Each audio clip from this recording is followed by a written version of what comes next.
Next tonight on this Live 2020 to Europe, to Italy, because health officials in this country are studying what they're seeing there, what they're seeing in France. We heard that from Dr. Fauci earlier. In Italy, in fact, they have more doctors and more hospital beds per capita than what we have even right here in the U.S. So we'll drill down on that as well. And tonight, the Vatican now revealing a bishop who recently met with the Pope has now tested positive. Tonight, at least 349 deaths reported in just the last 24 hours in Italy alone. The images are haunting. You've seen them. France, Spain, and Germany now locking down their countries. And ABC's James Longman tonight from London. Italy has now had nearly 28,000 cases, with more than 2,100 deaths.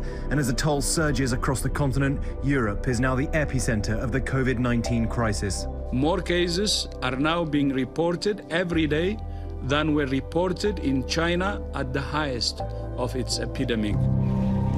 And now Italy's health service, one of the best in the world, is overwhelmed. Now we are starting to discharge many patients, and this is very good, but as soon as we discharge a patient, we receive another one. New admissions seen in tents outside hospitals to stop the spread inside.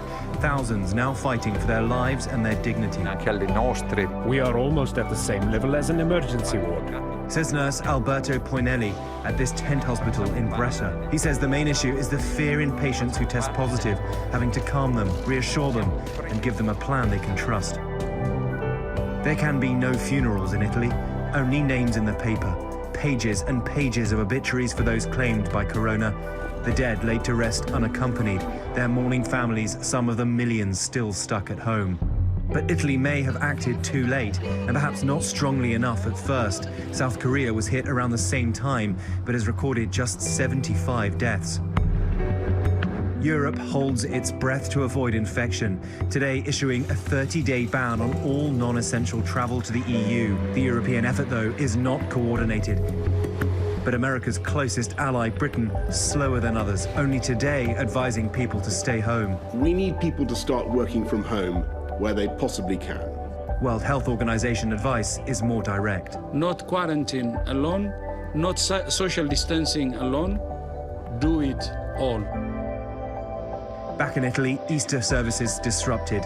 The Pope's solo vigil offering up prayers on behalf of millions. And every night, tributes are laid down for their frontline heroes. We lit up candles every night. We want to pay an invisible but strong homage to all the doctors and nurses that are constantly working to help us here. Just incredible images from overseas, and we're going to continue to follow that and bring back in Dr. Jen Ashton, who's with us. And we were talking about this on World News Tonight, just the numbers when you compare with Italy. And take a look at these numbers at home, because in Italy, they actually have more doctors per person there than we have here in the U.S. 4 per 1,000 in Italy versus 2.6 per 1,000 here at home. Then when it comes to hospital beds, they have more hospital beds per capita than we do, 34 for every 10,000 people there. Here in the U.S., we have about 29 beds per 10,000 people.